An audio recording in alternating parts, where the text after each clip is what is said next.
गोवा राज्य भारतीय जनता पार्टी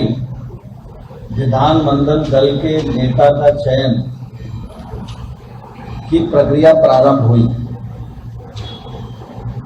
इस प्रक्रिया को आगे बढ़ाने की दृष्टि से जब मैंने विधानमंडल के सदस्यों से आग्रह किया कि दल के नेता के रूप में आपके मन में कोई नाम हो तो आप प्रस्तावित करें,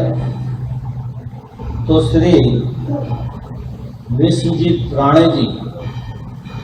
उनके द्वारा श्री प्रमोद सावंत जी का नाम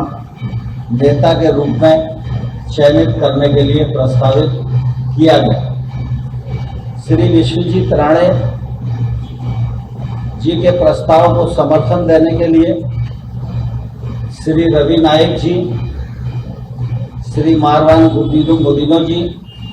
श्री नीलेश काबराल जी, श्री रोहन जी, श्री जौनपुर मोहन जेरात, इन सब लोगों ने राणे साहब के प्रस्ताव को समर्थन दिया।